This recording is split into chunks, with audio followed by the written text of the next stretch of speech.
The primary goal of tournaments is not competition. That is to say, the foremost end for which all tournaments, particularly publicized tournaments, are organized is not to crown a victor having known that that individual or that team was absolutely, indisputably, and unquestionably the strongest on this moment, on this weekend, over these weeks of play, or over this global competition.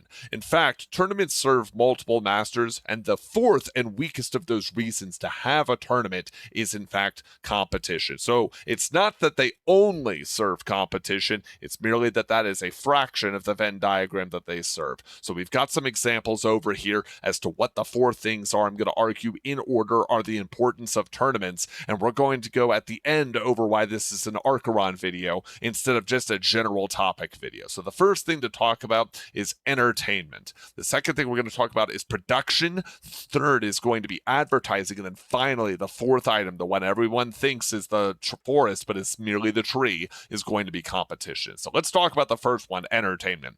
First and foremost, understand this if you have not participated in tournaments. Most strong players see tournaments and see the game as an extension, as a vehicle with which to compete against other people. So they are deriving entertainment, satisfaction, personal validation, personal growth from fighting, battling, going against, self-improving, grinding against the whetstone by competing against other people. But that is entertainment for them first and foremost. The second group of people for whom this is entertaining are the viewers. These are the people who are either players also of the game or of the sport or of the activity, who are enjoying watching these very powerful, strong, capable, experienced players, professional players duke it out, battle against one another. These are also people who maybe don't play the game or have fallen away from playing the game, and they're being entertained by the spectacle of what is happening inside of it. In fact, it was very common, I knew for a while in the 90s and early 2000s, for the game StarCraft Brood War. There were a lot of people who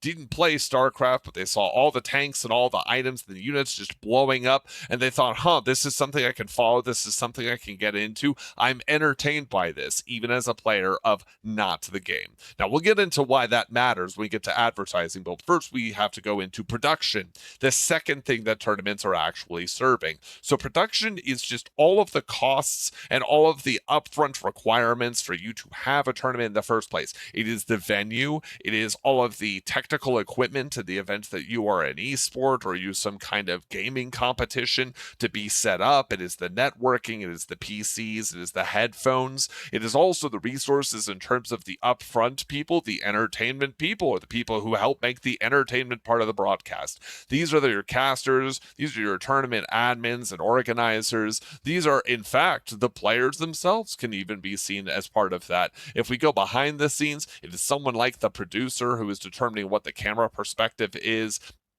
It is also the people who have figured out what is the cost of all of those things, not just in money. Everyone thinks about the world in money, but also in time. How long do I have access to this space? Even if I'm doing this and it's at a low level and it's not an esport, and it's just for me and my friends in this area, how much time do the people have to donate these resources? How much money do we have in terms of prize pool? How much time do we have in terms of the people and the resources that they're providing that help keep up the high quality level of the entertainment?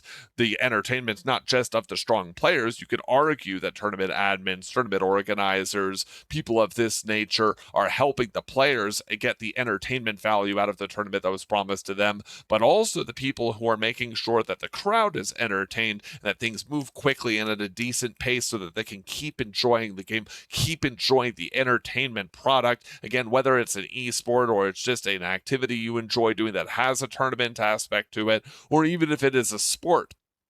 The third thing we want to talk about is advertising. So at one point, the professional League of Legends caster and analyst Monte Cristo, Koch as well, said that he had heard that 25% of Riot's income during some period, undefined, had been tied to their esports venture. And now what that means is that if you have professional scenes, if you have tournaments, right, if you have leagues, if you have these kind of structures, then that becomes advertising for your game. That becomes advertising for your sport. That becomes advertising for your activity. Remember how I said that entertainment for a game might exceed the bounds of the people who are currently playing it or of the viewers who are most likely currently playing it. It might include people who don't play it. It might entice them with what fun they could have by participating in this entertainment venture as opposed to any other. That is one of the huge values of tournaments. It's just how much advertising you get out of it, how likely you are to make people get retained. There was a wonderful video that was released recently called Game Balance is Not Real, in which the argument was presented that the number one metric of any kind of game, especially a PvP game, was to make sure that players, not that they had a flat win rate, not that everything was fair nebulously, not that there was a good relationship between their fun and their frustration. All of these were symptoms, not actually the cause. The number one thing to pay attention to was, were people retained? Were people who were thinking of not playing your sport or of your game or of your activity anymore being enticed back into doing it? Are they an average level person who is seeing what they could possibly do if they ground themselves in and put in the effort and makes them want to play more? Is it someone who has fallen away from the game or the activity or the sport who wants to play more now because they got inspired by seeing what this recent tournament, and with it, the tree of the forest known as competition, showed them, and what they can maybe get out of themselves to do this? Is this even for someone who considers themselves a competitor, who's on a very high level, and they're being entertained by the prospect that they could stick around and keep grinding and keep putting in more and more effort, because actually they're being advertised too that, hey, this is the power, the fame, and the money that you could receive by being good at this game. And so in addition to your own personal satisfaction, your entertainment with whatever the game or the sport or the activity is, maybe we are advertising to you that this has legs and this will continue on for a while and you can enjoy this. And the fourth thing is going to be competition. Now, most people think tournaments are all about competition because competition is just the forest that represents the trees for most people. I heard someone say once that it would be like saying that all comics are superhero comics just because they're the most common element of those comic books. Maybe it's the most visible, easy entry point for people. And this is why people think that the goal of tournaments is competition, but rather competition is often the thing that is, I wouldn't even say sabotage, but is put on the lowest priority of the totem pole. So for instance, for entertainment, let's say that you wanted to find out for competition's sake who the absolute best was in this area, whatever it is that you're hosting a tournament for. Well, let's take the example of Magic the Gathering. So Grand Prix in Magic the Gathering have a minimum requirement that you would have to go 7-2, 7 match wins, 2 match losses to advance to the next day. Now, Magic the Gathering matches were best of 3, but if you wanted to make sure absolutely that you got as close to an MMR ELO-based distribution and selected for the strongest players with the best decks, with the best gameplay patterns, then you wouldn't make it best of 3, you would make it best of 9. But maybe that wouldn't be as enjoyable for the people who are playing, and so we have sacrificed something of competition for the sake of the entertainment of the people who are playing.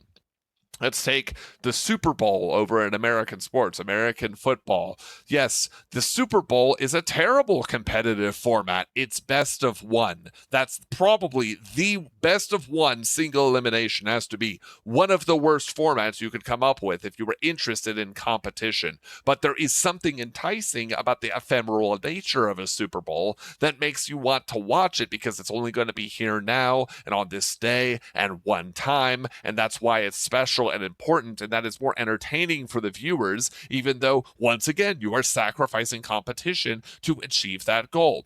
Let's say that example of, in fighting games, the idea of first to 10. Why isn't every set first to 10? Well, you know it as soon as you think about it. It is because you are sacrificing on production for the sake of the tournament expediency. You are making sure that normal tournaments are not just first to 10 for every single, replace every best of series with the first of 10, because you might not have access to the venue for that long. It might take way too long for people to actually play that one out. You would have to have multiple extra costs in terms of extra streamings, extra casters filling in for even longer periods of time. There's a pure time component in how long that takes. Maybe the day rate of those people extends a long time. I did make this mistake myself. There was a tournament shortly after Hearthstone discovered my home game, Little War Game. We hosted a $500 tournament and had a lot of people participate. I had to get a venue. I had to get a friend to let me have access to their store for 10.5 hours so that I could cast the game. That is a huge cost in terms of the amount of time that I was casting, the amount of time that they held the place open for me, well past and before their closing hours, by the way. And that was just me doing something for free that didn't have associated costs in terms of day rate. Also, now this is maybe the most confusing aspect, is advertising. But won't hardcore players be more interested in the game if they know the competition is better? Yes, but you have to understand that across, and this has been said multiple times, especially in Blizzard interviews, at most 10 or 20% of your player population is responsible for opening up the PvP keys or for playing the ranked game mode of whatever your game is. This means that somewhere between 80 and 90% of any player base is not a PvP player. They're not even hardcore enough to consider themselves as wanting to play a ranked game mode.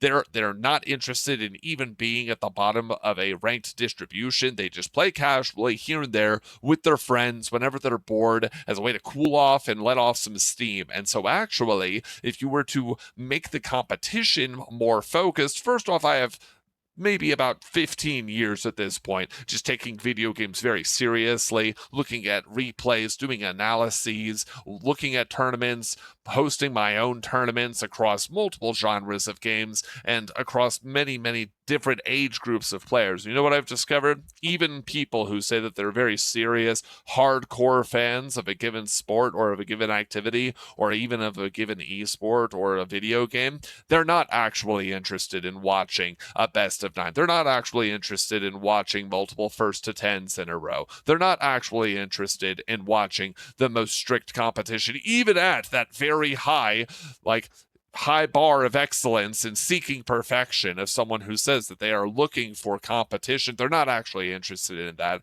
They actually are lying to themselves about how much they're interested in these other facets, like the entertainment prospect first and foremost. And those are the most hardcore players, the most hardcore and invested people. And the majority of them can't be bothered to watch something if the series goes a couple of hours, because they don't care about competition as much as their personal boredom, as much as their entertainment, which is what I'm getting back to over here. And so they won't watch it. That means definitely more casual players won't watch it. And the reason I'm gone on this tirade is that if more hardcore players won't watch because of the stricture of competition, and if it goes too long, then more casual players won't watch either. That means that your game, this matters in the case of Arkheron, obviously, won't be shown off to more people because you will have more hours streamed, more hours of participation, maybe even more hours of enjoyment for the entertainment of the people who are participating in the event, if they are that rare breed of person who really enjoys this kind of gameplay pattern and this kind of tournament experience. But you're losing the advertising capability of all of these other people. They just don't have the attention span or desire or investment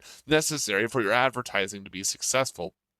Now, finally, bottom level, as I said, is competition. And you can see how really competition gets eaten at by every single one of these other 3 items above it. And that's why competition is the bottom, the 4th most important thing that a tournament, especially these publicized tournaments, is going for, is paying attention to. Now, why is this an Arkheron video? Why is this not a general topic video?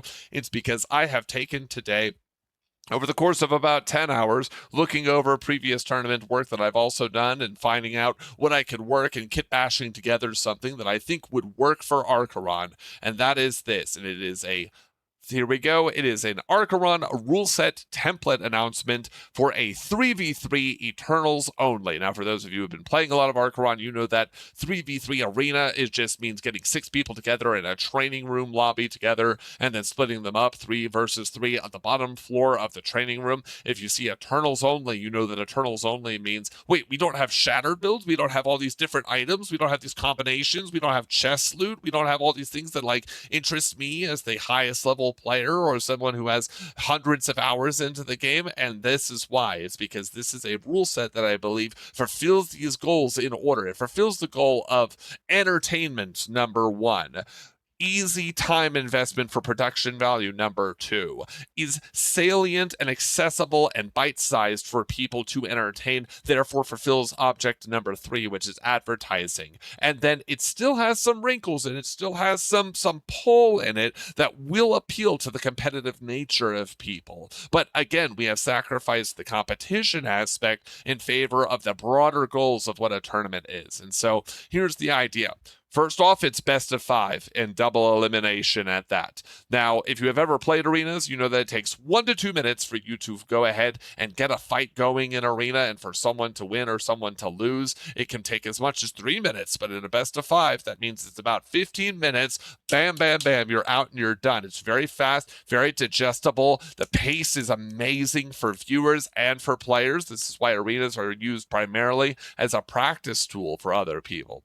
Why is it Eternal only? Less for newer players to understand. I don't have to remember 40, 50, 60 items. I don't have to remember every Eternal. There's just 10 Eternals on the back wall. Those are the ones that are accessible. People can only pick from those 10. It is a decent but bite-sized and comprehensible amount of Eternals and information for newer or more casual players, and especially comprehensible for people who don't play a lot of Arkheron already. Pick ban, this is the concession to competition, because pick ban gives like little brain wrinkles, right? Little things you can like turn your head to of, oh, we don't want them to have this, but we have this, and our team's good against that, but not against that, and then this is the competition aspect that we're working in, and that adds a wrinkle that will not be easily parsed and accessible to people who are, let's say, not primary viewers, not current enjoyers, or not watchers of Arkheron content, but it still gives something for more competitive people to tweak at and to play with, and that lets them stretch their creative muscles as well. And so this is kind of a meet in the middle for both. Then we have a bunch of rules that, again, simplify the state,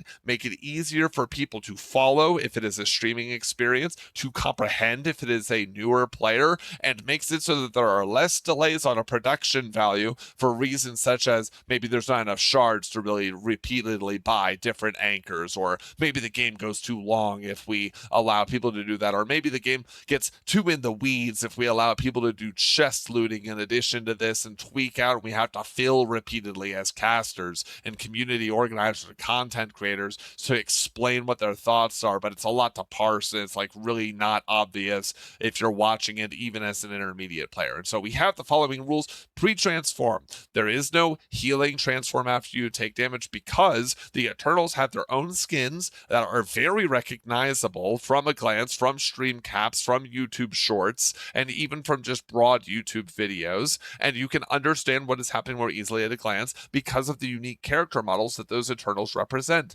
Why no shattered builds? Because it reduces the complexity, which, yes, is taking away from that competition, but is serving the broader tournament goals of, well, this is the box art fantasy of Arkheron, is that you build your own hero, and these are the Eternals that if you build them, you get an extra ability. And so a new player, a novice player, will come into Arkheron and say, wow, if I get that, then I get a 5th ability and I get a custom skin, and it must just be better than average. And strong players know that's not the case, but by not having shattered builds, it's less for casters to talk about, it's more digestible for newer players, and again, there's still enough variety with the pickman and the 10 Eternals in the pool that you still have something as a competitive player to kind of chew on. It's like a steak, it's not mashed potatoes just disappearing in your mouth. It's like, it's got some hardiness to it.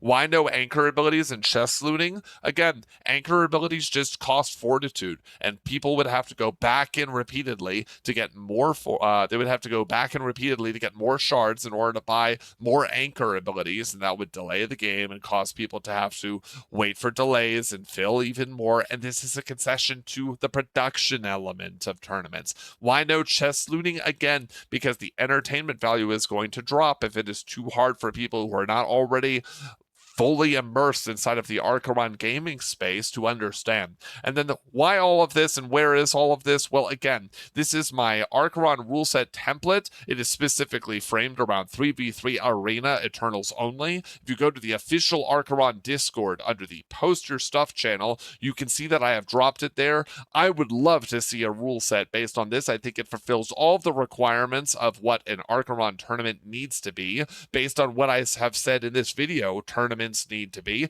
And if you think that it could be improved for any one of these margins without just horribly making itself horribly out of whack for other pieces of the Venn diagram, then I would encourage you to go into the Arkheron official Discord under Post Your Stuff, download this or take a look at this as what I have posted for the rule set. Come up with your own changes. Many people have already messaged me about it, have given eyes over it, and have read it over. I'm curious to see what you will come up with, because I think that tournaments are an excellent form of advertising, as apparently every other sport, competition, gaming environment and activity thinks as well. And I think that it would be wonderful, based on what Boldy and Hawks said in this last Friday night fight, to get some tournaments out there. And that does require having a rule set that takes in mind what tournaments are. So give that a look. Let me know what you think, and I'll see you on the river.